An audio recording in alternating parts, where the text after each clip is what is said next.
A un paso de las PASO, falta muy poquito. El próximo domingo no, el otro ya estamos votando y ese voto es obligatorio en las primarias abiertas, simultáneas y obligatorias, como lo dice. La O es de obligatorio, digo, para que vayan a votar. Estábamos hablando también de la presentación de los programas, que los veo bastante ausentes por parte de las alianzas o los partidos políticos. Creo que esperamos mucho más de los políticos en este momento, más allá de la chicana, o hablamos también de la campaña sucia. Lo último fue lo que se dijo María Eugenia Vidal, que no estoy para nada de acuerdo, no me gustó eso, como no me gusta la agresión o a Cristina o a quien fuese, digamos. La campaña sucia en sí no nos aporta nada bueno, todo es malo. Y además lo que queremos saber es qué van a hacer con la economía, con nuestro bolsillo, con el dólar, con la producción, con el empleo, etcétera. ¿No les parece que están un poco huérfanos de propuestas los partidos, que debiesen enfatizar un poco más en eso? Yo creo que hay que tener en cuenta que esto es como el primer paso, las PASO, valga la redundancia, y que de alguna manera cada uno está mostrando. Me parece que en el caso del oficialismo, ante el fracaso económico, se refugia mucho en el aspecto cultural. Es decir, como no puede mostrar grandes datos o grandes logros en el modelo económico, su discurso está muy centrado en lo cultural. Es decir, Cambiemos siempre fue un gran constructor de mitos, y los mitos no importan si son verdad o son mentiras, si no importan si se creen. Esta idea de nos sacrificamos 4 años y ahora va a venir el fruto de nuestro sacrificio, la idea de la meritocracia, los que no quieren, los que ponen palos en la rueda. Me parece que cuando uno ve todo el discurso de Cambiemos es un discurso muy cultural, que puede ser que en ese discurso se diluyan las propuestas, si se quiere, más de medidas políticas. Y en el caso del Frente Todos, me parece que es un frente que relativamente hace poco terminó de conformarse con la incorporación de Pino Solanas, demás, y que recién ahora empieza a encontrar, pero que va marcando con mucha insistencia esta idea de que hay 4 millones de pobres nuevos, de cómo índices como 27% de la inflación cuando se fue Cristina hoy está en 55%, y hay algo, Belén, que a mí me parece que sí es clave con esta idea de la campaña sucia, que yo creo que hay que poner una alerta, una luz roja, que es tener en cuenta el antecedente de Brasil con Bolsonaro. En el caso de la elección en Brasil con Bolsonaro, se combinaron varios factores de campaña sucia. Por un lado, lo que se llama comúnmente como la fake news, que quiere decir noticias falsas.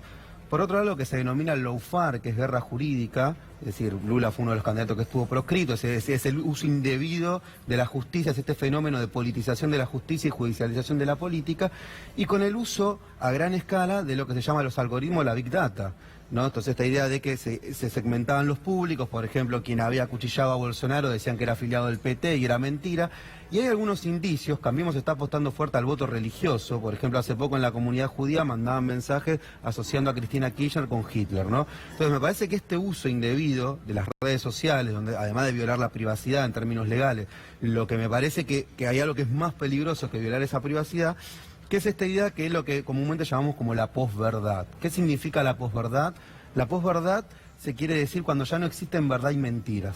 ¿Sí? Antes había un filósofo Nietzsche que decía: lo importante no eran los hechos, sino la interpretación de los hechos. Ahora parece que ya ni siquiera importa si existen los hechos. O sea, la posverdad mata el pensamiento crítico. Y cada uno interpreta respecto de lugar donde se encuentra, donde uno va a confirmar la creencia. Entonces se asocia al adversario con emociones, con sensaciones, y eso es una cuestión muy de esta época. Pasó en la campaña de Trump en Estados Unidos, pasó en Brasil con Bolsonaro. Es esta idea de ya no importa si lo que hace el otro es verdad o mentira, sino que directamente yo porque construyo... es el otro. Exactamente. Claro. Porque es a lo que yo asocio al otro, a qué valores asocio al otro. Pero pasa también en las redes sociales, pues Mariano no es muy afecto a las redes sociales, pero existen, digamos, en las redes sociales, ninguno se banca que se diga algo, digamos, que vaya en contra de aquello que piensa, y no escucha nada que no sea aquello que piensa, con lo cual le falta el pensamiento crítico. Ahora sí, si es una fake news, digamos, que afecta al candidato opositor, entonces la viraliza, total, no hay problema. Ahora, que no sea una fake news del candidato que le gusta. Y coincido con vos en lo de pensamiento crítico, que es lo que invitaba a la gente, no sé si lo hice en este programa o en el de la tarde. La gente tiene que tener pensamiento crítico, ustedes tienen que escuchar a todos. No pueden escuchar a uno solo, porque si no es una cápsula, más allá que tengan decidido su voto, pero tienen que saber, digamos, porque qué es lo que el otro propone. Me parece que es lo que falta. Sí, pensamiento crítico y me parece también una accountability respecto a lo que hacen las gestiones en el momento de la gestión. Este gobierno llegó en estos 4 años prometiendo algunas grandes banderas como pobreza cero, unir a los argentinos, no vas a perder nada de lo que tenés. Y efectivamente, a mí me da la impresión que uno de los grandes beneficios que tiene este gobierno es el blindaje mediático y no evaluar esas consignas de campaña que efectivamente fueron propuestas para los argentinos y las argentinas y que, claro está, no se han realizado. La pobreza en Argentina aumentó de un 28 a un 32%, hay una pérdida muy grande de los puestos de trabajo, hay 600 puestos menos de trabajo formales en estos últimos 9 meses. Entonces, es importante... ¿600? En estos 9 meses, 600 puestos de trabajo menos por día. Ah. ¿Sí? Entonces digo, lo que es importante por un lado es, como ciudadana y ciudadano, poder escuchar las propuestas de campaña, pero también poder informarnos a nosotros mismos y no a través de las redes sociales, de las fake news, y saber a quién pertenece, si se quiere, a qué interés pertenece cada medio, como para poder problematizar qué es lo que efectivamente nos están queriendo decir. Hay dos reflexiones que me surgen por lo que están conversando ustedes tres. Primero es que yo tengo la sensación de que nadie quiere escuchar algo que no cree. O sea, el tipo que va a votar a Macri ve TN y se clava en TN y se queda ahí, el tipo que va a votar a Fernández ve C5N y se queda en C5N, y nadie tiene muchas ganas de que le digan algo que no está más o menos convencido. Esta es mi impresión, y efectivamente ahí hay un problema porque no tenemos pensamiento crítico. Claro. Y el segundo punto que me parece como que no tiene salida es lo que ustedes están hablando sobre las propuestas. O sea, ¿desde qué lugar uno va a decir... bueno, quiero que se pare Macri o Fernández en un debate y hagan propuestas? Si después las propuestas no son para cumplir. O sea, vos decís, bueno, yo quiero que todos los maestros ganen 45.000 pesos por mes. Y vos podés decir, en un debate podés decir lo que se te cante. Yo no me voy a olvidar más del debate entre Macri y Scioli, en donde todo era azul, todo era rosa, y en qué te has convertido, Daniel, y después todo lo que dijo Macri no cumplió nada. Entonces, ¿hasta qué punto también tienen valor si no son vinculantes las propuestas que se hacen en los Bueno, debates? ahí está entonces el poder que tiene la gente, que tenemos todos, que es el del voto en un Estado democrático, una forma de gobierno republicano donde se respeten las instituciones.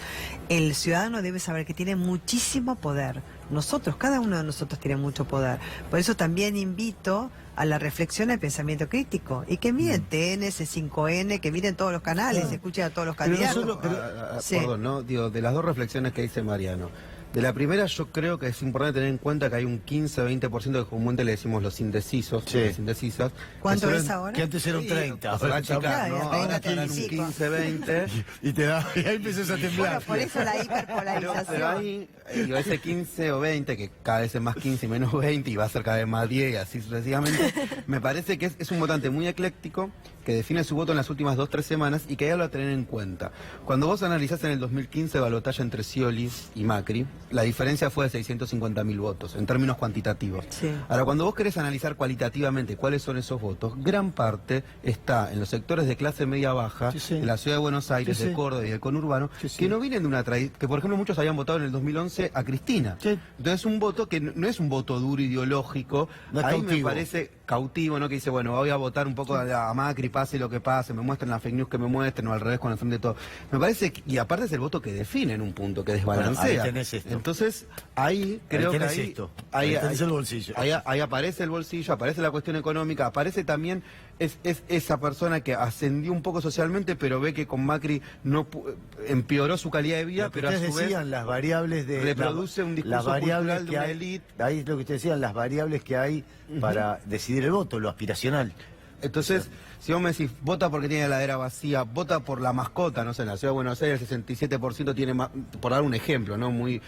Vota por ambas cosas. La estrategia de la oposición tiene que ir por ambos, ¿sí? Porque probablemente en ese voto esté fuerte lo económico, pero también esté fuerte un determinado discurso de progreso individual. Por eso yo creo que es clave, desde el arco opositor, no regalar o no ceder la idea del progreso individual. ¿Por qué? Porque progreso individual no es individualismo, ¿sí? O sea, hay una cuestión que yo me detengo en este paréntesis, que una cosa es, hay que reivindicar a la individualidad para combatir el individualismo. ¿Qué quiere decir esto? Una cosa es la individualidad, eso que es propio, la forma que tenemos de autopercibirnos, eso que hace que cada uno sea diferente. Y otra cosa muy distinta es el individualismo. El oficialismo lo confunde a propósito. Yo creo que es a través de un acuerdo social, a través del colectivo, estaría de acuerdo que yo cedo un poco para estar mejor yo y para que esté mejor el otro. Creo que ahí hay algo importante. Y a tu segunda reflexión respecto a las promesas, si se cumplen o no, yo comparto, yo creo que gran parte del rol del pensamiento crítico es conectar las demandas que están latentes en la sociedad civil con las agendas políticas. Y me parece que hay que tener en cuenta que en nuestro país en los últimos años han aparecido nuevos emergentes. Los feminismos, los trabajadores de la economía popular, los inquilinos, aparecen los jóvenes, son el 35% del padrón. Sí. Y hay 400.000 jóvenes nuevos que tienen demandas nuevas. Entonces me parece que parte también es otro panorama, va a ser clave 2015, pensar claro. cómo se conectan las agendas políticas propositivas o esas propuestas también con estas nuevas demandas. Claro, o sea, esos 650.000 que decías que marcaron la diferencia entre Macri y Scioli de la otra vez, digamos, también ahora hay otra composición, digamos. Y después hay desencantados de los dos lados, del kirchnerismo, claro, del macrismo. también. Y después está el núcleo duro, ¿no es cierto? El votante que ya tiene, porque también Cristina Fernández de Kirchner tiene fanáticos, o sea, el kirchnerismo tiene fanáticos, Macri también tiene algunos. A mí no me gusta tiene hablar de más fanáticos. Más, sí, tiene, No me gusta tiene hablar de seguidores fanáticos. que son... Tienen personas Sí. que son como adherentes sólidos y que a partir de una pertenencia histórica y un montón de... Pero el fanatismo me parece que no ¿Pero conduce sabes por qué a te ningún digo? lado. Porque tanto para Macri o para Cristina Fernández de Kirchner o para quien sea, cuando, digamos, están tan enquistados en su voto, pero no pueden ver, digamos, ninguna falla respecto de lo que puede tener su candidato, que los hay en los dos lados, Por obviamente, supuesto, porque los dos han fallas hay de tenido fallas hay de todos gestión, lados. ya se convierte más en un fanatismo desde el punto de vista de la evaluación del análisis político. Por lo menos Respecto del mío. a eso, Sí. una cosita, hay un libro que es el de Pablo Tousón y Martín Rodríguez, que habla efectivamente de esto, de la grieta, ¿no? De a quién benefició la grieta en los últimos años, esta discusión acerca de los fanáticos, el núcleo duro de cada sector. Y me parece que ellos marcan muy claro que desde el comienzo, si se quiere, más fuerte la grieta, que es en el año 2008, en el conflicto contra el campo, hay una sola elección que gana el kirchnerismo, que es la del 2011. Después hay pérdida de elecciones consecutivas. El kirchnerismo se recuesta en su lado más progresista y deja de, si se quiere, interpelar estas nuevas demandas que recién decía Nahuel, que son propias, nuevos emergentes de la sociedad civil, emergentes como la economía popular, emergentes como, bueno, tampoco, digamos, conflictos con centrales sindicales importantes que eran base de sustentación para el kirchnerismo, entre otros actores. El progresismo que hoy está dentro, si se quiere, el progresismo de la ciudad que hoy está dentro del armado de Alberto. Mirá, entonces, efectivamente, así te hago. si se quiere, esa grieta benefició a un proyecto como es el de Macri, por eso Macri sigue teniendo y sosteniendo el discurso de la grieta. Y a Macri y a Cambiemos en sí le hubiese convenido más una opositora como Cristina en las elecciones que un opositor como Alberto, que puede unir a un amplio... Es más moderado, más de centro. Y sí. Pudo construir la heterogeneidad, dentro de las diferencias que hay en la oposición, ser hegemónico dentro de esas diferencias y lograr ver que el conflicto es constitutivo de los propios proyectos políticos, que se puede generar un proyecto político que tenga efectivamente una visión para el conjunto de la sociedad, teniendo disidencias dentro del propio proyecto político, ¿sí? Sí, a esto Vamos- yo le vamos sumo sí. dos cosas. La primera es, el Frente de Todos debe ser uno de los frentes que yo supongo más plurales, que de mayor unidad de la vuelta a la democracia. No sé si el Frejuli es un antecedente, pero digo, es un frente en el cual prácticamente no falta El nadie. Frejuli tenía mucho... Pero yo quiero decir, muchos actores. fue una novedad política. Después me parece que hay algo que es importante ver, que es esta idea.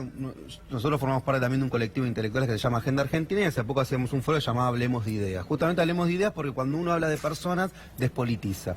Ese foro contó con el cierre de Alberto Fernández, y una cosa que decía es hay que defender al desobediente.